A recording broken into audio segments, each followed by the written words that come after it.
When I sent my own 2 children off to college, I said, I really want you to be in a faculty office every week.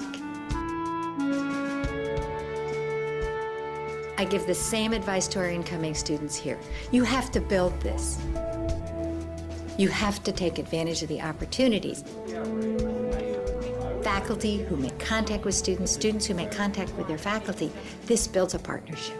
And then it leads forward from there.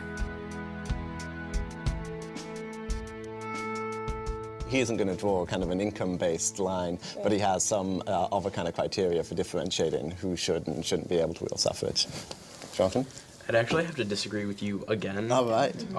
Just because of the fact that I think one of the fears that they both have in common is the fact that they don't We're the place that the broad liberal arts training takes place. Our students do arts and humanities.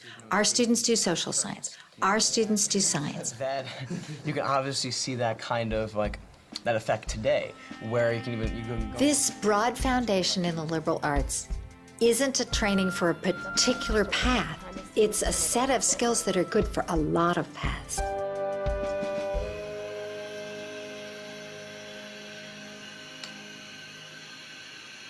My name is Jordan Chapman.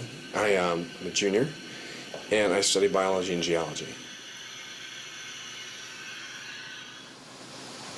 Okay, there's the back. Okay, that's good. If we can back off and look at it on the top, we can get oriented. We have these labs that take hours and hours. We have to sit there under the microscope and look at these thin sections of rocks. But it's really interesting when you're actually finished, you realize, oh, look what I just did. I feel like I'm really doing science. I feel like I'm contributing somehow to the greater knowledge. I'm just curious as to what they're all over. Right. What those are. And you can see it here, too. I mean, across there, the other part of the cross. They want to make sure that you're able to work. They want to see your work ethic. And they want to make sure what you're doing is right and make sure you're doing it and you know what you're doing. Not that you just know what you're doing, that you also know the stuff behind it. My name's Andrea Cordy. I'm from Scottsdale, Arizona, and I'm an English major and a communication minor. There is the introduction, but it's written in. One of the good things about English homework is that a lot of it is reading, and that's something that's really easy to do, like if I'm just on the metro. So it's very portable work, and I can do it wherever. There's something about these books that seems so nostalgic in a way that maybe that's what the contemporary connection is the nostalgia for the past. I think as I've found a course of study that I really enjoyed, I think my work habits have improved, and I think my work has improved. If you're studying something that you really like, it makes it so much easier to work hard at it. I always was a big history buff in high school, and from there I showed up at GW, took a couple classes in archaeology, met Dr. Klein, and it was kind of sold from there. Some of it's still down there. Yeah, it's all down there. 2 pieces in the bucket and the rest is... I decided I had to go to Megiddo, part of my senior thesis research, and ended up actually getting a grant from GW to do that. Okay, sure. The first one, not skipping any. Right.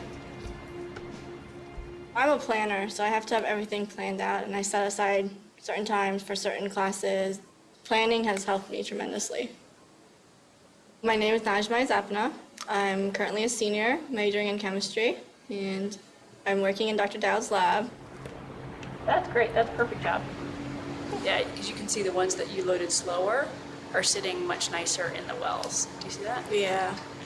I mean, the one that I loaded looks terrible next to yours. You did a great job.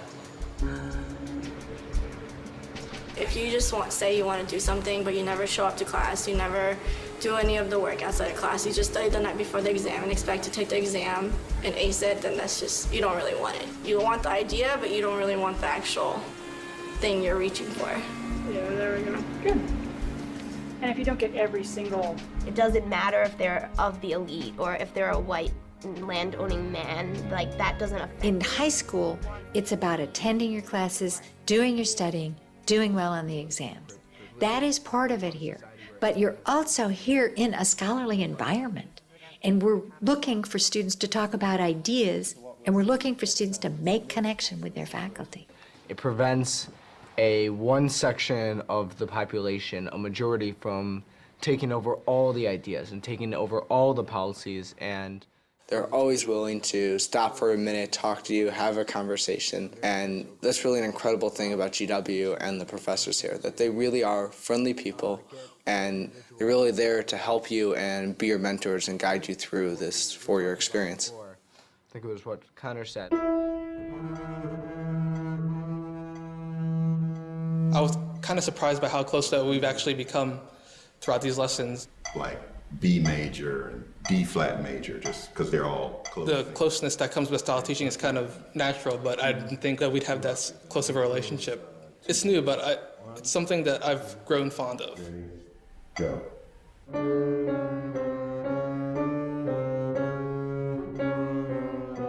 It's definitely been a challenge for me, but it benefits me a lot, not only from learning, but also gaining a friend, too.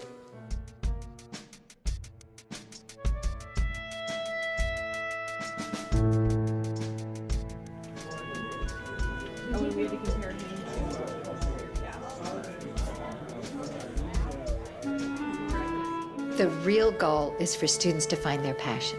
I have more than 50 majors for them to choose from. There's something there that they feel passionate about and that they want to put a lot of time in learning about, not just learning by doing assignments in classes, but really learning about it and taking it beyond what's in their class. I gotta check this focus. My name is Ryder Hask. I'm a junior at George Washington University, majoring in fine art. So I shot this piece that you just watched, and I hope that you enjoyed it.